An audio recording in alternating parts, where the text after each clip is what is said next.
Let's go. Does LSU have a major pass protection issue when it comes to sacks? I'm about to share with you a bunch of data that I promise you in the history of my channel that is going to blow your mind more than anything else that I've ever done, okay? Now, this is the number one question that I get, okay? And I'm going to be honest with you. You don't have to send me this question anymore. I'm going to do this video. It's going to be part of a bigger series that we're going to do on Jayden Daniels going into next year. But will Jayden Daniels come back for 2023? Okay, I get asked that all the time, and I'm going to be honest. Right now, I really don't care, simply because, well, we can actually go win the college football playoff now. I want to talk about sacks and pressure today because I do think, obviously, with Texas A&M coming up, they have some really good, talented defensive players. Georgia coming up, obviously, the best defense in all of college football. What's going on here? And what can we extrapolate from the data? Let's first start off with a very simple question. I want you to answer this wherever you are right now, okay? Which quarterback in 2022 has been more efficient and productive? Has it been the reigning Heisman Trophy winner Bryce Young in 2022, or has it been the erratic but winning Jayden Daniels? Boom! I'm looking at you. Yes, you right now. So, this might shock you, right?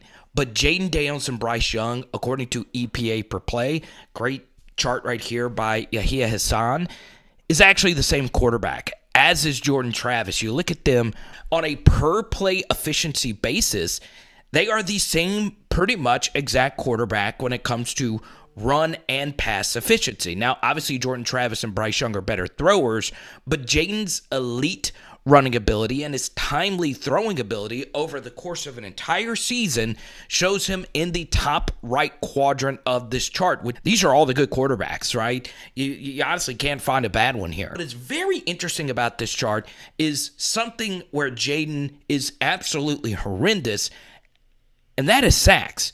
This does include sacks. And what I'm about to show you might blow your... Look, sacks are overrated when they come to offensive lines issues. You know, sometimes it's as I mentioned, the quarterback causes sacks. Sometimes it's the back. That's not fitting. You know, when you break it all down, you don't want your quarterback sacked at all. So that was obviously the great Brian Kelly. And what if I told you that the SEC West champion LSU Tigers are about to set an SEC record, and it's not a good one? When it comes to sacks per game, LSU's 3.9 is tied for the historically worst mark in the history of the Southeastern Conference. Now, the good news is that we do have company. Kentucky's offensive line has struggled with this as well, as they've also given up 39 sacks in 10 games. Okay, so doesn't mean it's good. Now, I've watched a lot of SEC football, and I got to be honest with you, Auburn's offensive line is probably the worst I've ever seen in the SEC West. They've only given up 25 sacks. I guarantee you that Auburn's offensive line is not better than ours. A minute ago, we compared Jayden Daniels to Bryce Young, and you see that Alabama has given up only 17 sacks in 10 games, okay? Anthony Richardson, only 12 sacks in 10 games. And I'm actually going to throw someone else in here for a very interesting comparison here. Spencer Rattler, who can't run, is a pure pocket quarterback, and honestly is just bad. 23 sacks in 10 games, 2.3 sacks, okay? So, what one would assume whenever they look at this data is, well, it's because Jayden Daniels is under more heavy pressure because his offensive line is giving up more pressure.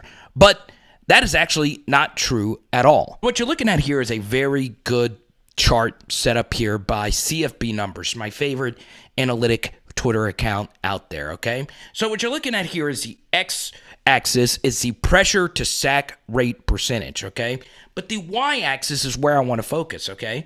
Dropbacks under pressure. Jayden Daniels, okay, you see about 119, 118 dropbacks where he's been under pressure.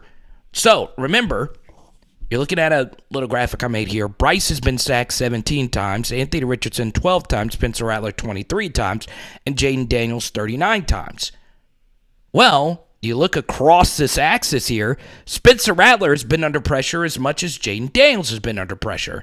Anthony Richardson has actually been under pressure more than Jayden Daniels has been under pressure, and Bryce Young has been under pressure about the same as Jayden Daniels. So, the pressure to sack rate percentage, as you can see, Jayden Daniels, by quite a considerable margin, takes more sacks on a per drop back basis than anybody, and it's not close.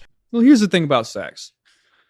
So there's good sacks and bad sacks, right? Sure. You look at the stats. Yeah, I got sacked a lot, but you look at when they happen. Third down sacks. Who cares about third down sacks? I'm going to try to extend the play as long as I can on third down to get the first down. Unless I'm in field goal range and it's going to back me up, then I'll throw the ball away and get some points. But I think sacks are an overblown stat. Boom! I'm looking at you. Yes, you right now. So I know you've already liked, subscribed, thought about joining the Patreon or dropping a Venmo Cash App donation, because right here is where the video is going to get really spicy, okay? And of course, you just heard from the great Joe Burrow saying that sacks are overrated. And Joe has taken a lot of sacks at the NFL level, and ironically, he took a lot of sacks while at LSU. And despite taking a lot of sacks at LSU, he still was the quarterback of the greatest college football offense of all freaking time.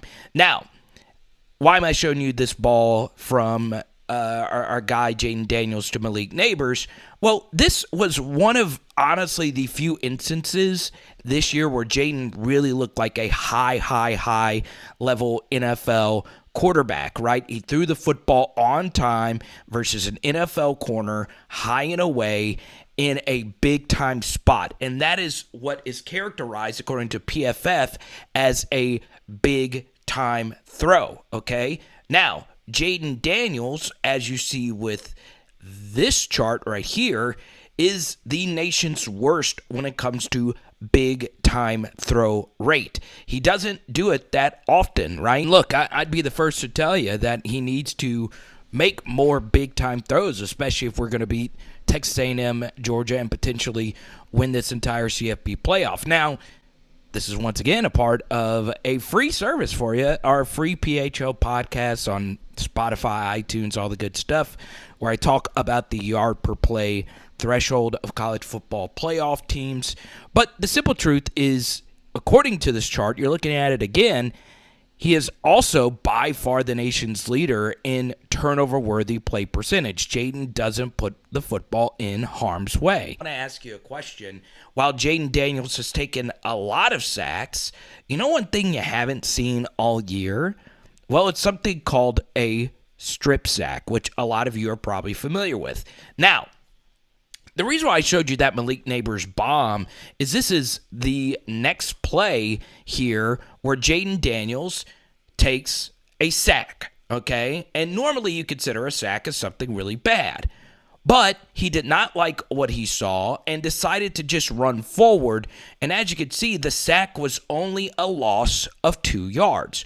Right there, I'm not going to do a film breakdown of it. We were trying to run a play called Hoss Juke to Kayshawn. He could have actually thrown the football to Kayshawn, but he was doubled. And it would have still been completed, but it could have potentially also been a turnover. And as you could see, LSU still lived to fight another down. They eventually would score on this drive. See it in the background right here.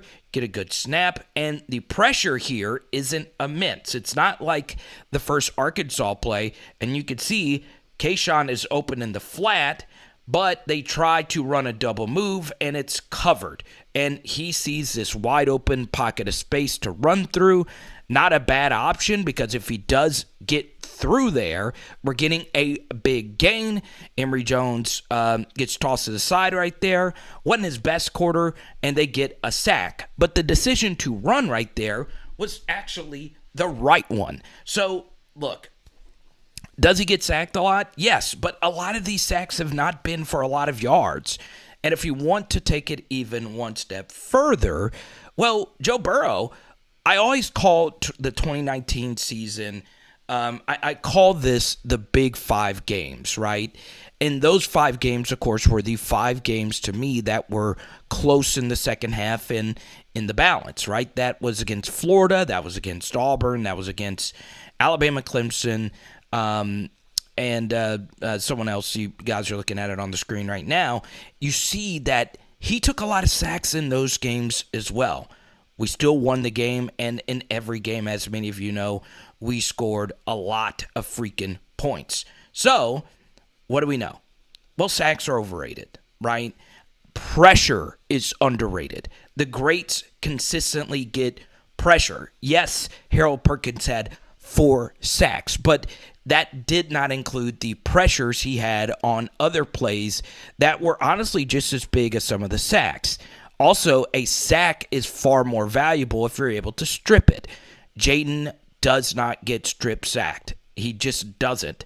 Because Jayden also only throws the football if the pocket is at its absolute cleanest and he sees the wide receiver wide open.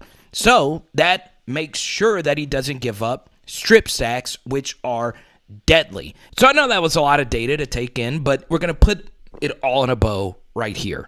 Now, does Jayden need to make more big-time throws? Yes.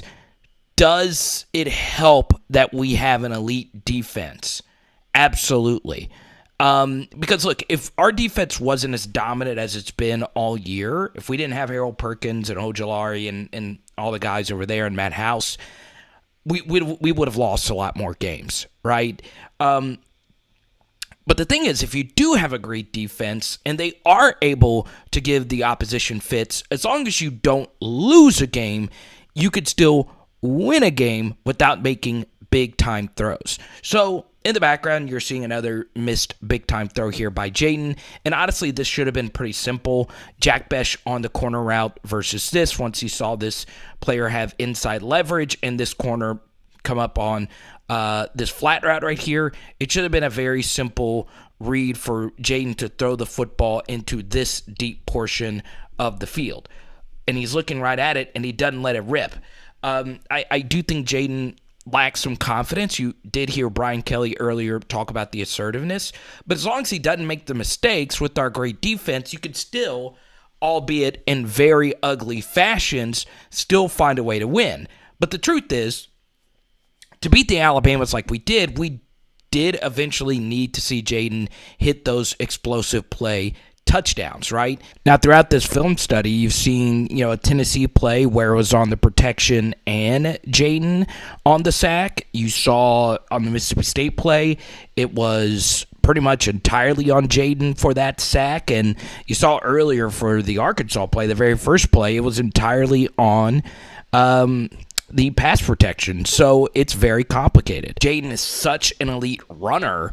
You can miss, like on this play right here, you could miss 3 different throws. He could have hit Mason right there where he was looking. He could have hit that dig, and he could have hit this dig to Kayshawn.